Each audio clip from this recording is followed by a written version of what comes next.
تو میں اب یہ بات کہوں گا آپ حضرات کو کہ کسی بزرگ کی کتاب میں کسی واقعے کے یا روایت کے آ جانے بھر سے یا کسی بزرگ کے بیان کر دینے بھر سے روایت معتبر نہیں ہو جاتی۔ معتبر ہونے کے لیے سند کا معتبر ہونا ضروری ہے۔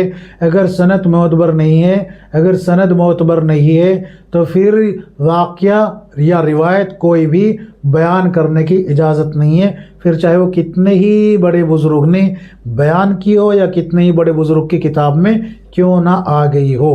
سمجھ میں آ گئی نا بات؟ تو اس روایت کو، اس واقعے کو بیان نہیں کیا جا سکتا۔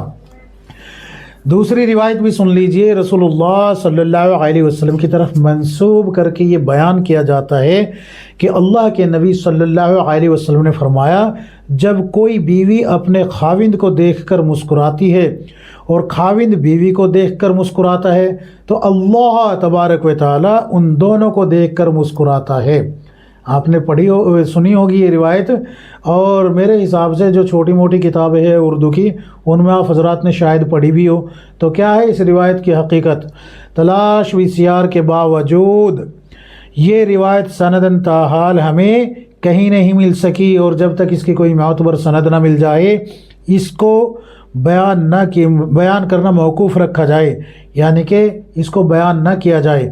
آپ صلی اللہ علیہ وسلم کے انتصاب سے بیان کرنے کی اجازت نہیں ہے۔ ہاں اگر آپ کو معتبر سند مل جاتی ہے اس واقعے کی بھی جو میں نے آپ حضرات کے سامنے پیش کیا ہے تینوں خطیب کا نام لے کے، اور اس روایت کے بھی، تو آپ بیان کر سکتے ہیں، بالکل بیان کرنے کی اجازت ہے آپ کو۔ شرط یہ ہے کہ آپ کے ہاتھ معتبر سند لگ جائے۔ امید ہے کہ بات کو سمجھیں گے، ان روایتوں کو بیان کرنے سے رکیں گے، اوروں کو بھی روکیں گے۔ اللہ تبارک و تعالی مجھے بھی، آپ کو، ہم سب کو کتاب و سنت کے مطابق زندگی گزارنے کی توفیق عطا فرمائے، آمین یا رب العالمین۔